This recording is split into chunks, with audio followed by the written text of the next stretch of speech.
Salam sejahtera doktor. Nama saya Kalaiwani Muruganathan, nombor metrik 259108.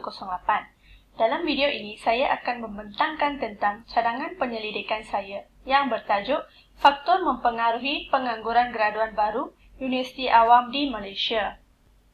Masalah pengangguran ialah masalah yang sering dihadapi oleh graduan, terutamanya graduan baru. Masalah pengangguran ini tidak dapat diselesaikan sepenuhnya dalam konteks ekonomi.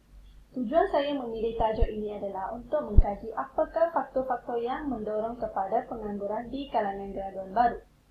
Baru-baru ini, kita telah mengalami krisis baru, iaitu COVID-19 yang memberi kesan atau impak yang besar kepada seluruh negara, terutamanya dari aspek ekonomi.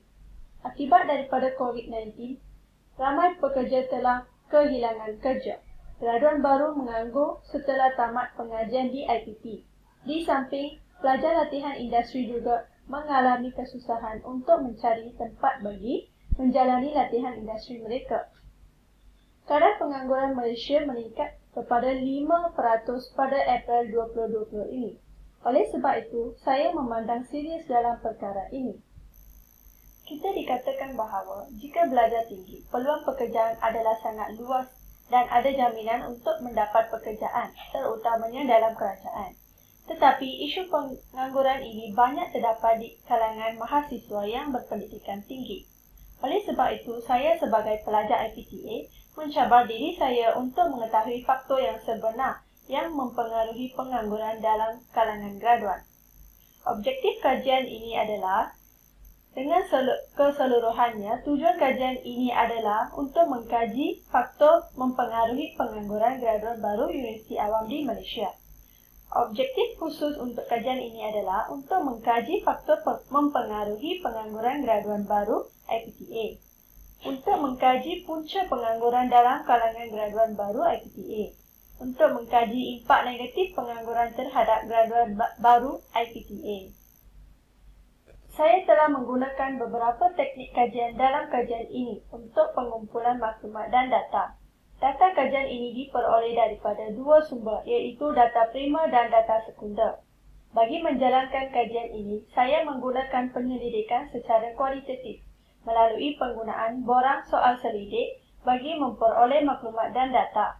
Seterusnya, saya juga menggunakan data sekunder seperti buku, akhbar, internet, jurnal dan kajian tesis lepas untuk mendapatkan maklumat tambahan bagi melengkapkan kajian yang dijalankan. Saya menggunakan data sekunder bagi mencari isu yang membangkitkan persoalan objektif kajian, terutama di laman web. Seterusnya ialah kaedah pengumpulan maklumat dan data. Tinjauan turut dikenali sebagai tinjauan sampel kebarangkalian.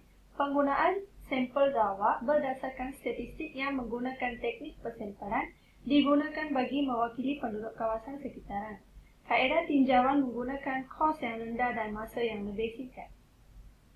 Kaedah digunakan untuk kaedah menganalisis maklumat dan data ialah statistik deskriptif. Data yang diperoleh akan dianalisis mengikut kaedah statistik asas, iaitu statistik deskriptif. Statistik deskriptif adalah satu kajian yang mempersembahkan maklumat dan data dalam bentuk jadual, raja seperti carta pie, bar atau aliran, dan gambar seperti pelan lokasi, peta atau suasana, serta komponen-komponen statistik seperti mean, median, and mode. Instrumen kajian digunakan adalah peralatan perisian komputer dan perkakasan. Antaranya, thumb drive dan komputer digunakan sebagai perkakasan oleh pengkaji sepanjang tempoh kajian. Manakala perisian komputer yang akan digunakan adalah Microsoft Word, SPSS dan Microsoft Excel bagi mengumpulkan data dari soal selidik yang telah diedarkan. Seterusnya, saya akan membentangkan tentang skop kajian. Skop kajian dibahagi kepada 3. 1. Sasaran kajian, 2. Kawasan kajian, dan 3 adalah jangka masa kajian. Sasaran kajian ini meliputi responden dan sampel. Responden adalah pelajar UUM dari negeri lain di Malaysia.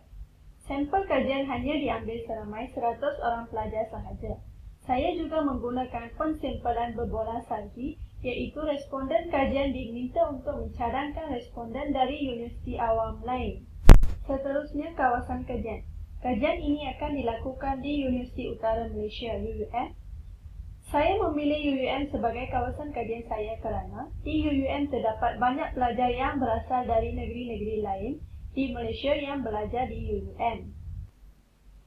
Tempoh kajian saya adalah 1 bulan, iaitu dari 5 Jun hingga 6 Julai 2020. Jika diberi peluang, saya akan melanjutkan kajian saya kepada kajian tesis sebenar saya di semester akan datang. Kesimpulannya ialah, urutan kajian daripada bab 1 hingga bab 3 amat penting dan perlu diikuti supaya tidak berlaku kesilapan dalam menjalankan kajian ini. Kajian ini juga menggunakan kaedah kuantitatif untuk mendapatkan data kajian. Penekanan lebih kepada kaedah kajian diutamakan supaya kajian dapat dijalankan dengan mudah dan sistematik. Data yang telah diperoleh akan dikumpul dan dianalisis dengan terperinci. Data yang telah dianalisis akan dibincangkan dengan lebih mendalam dalam bab seterusnya.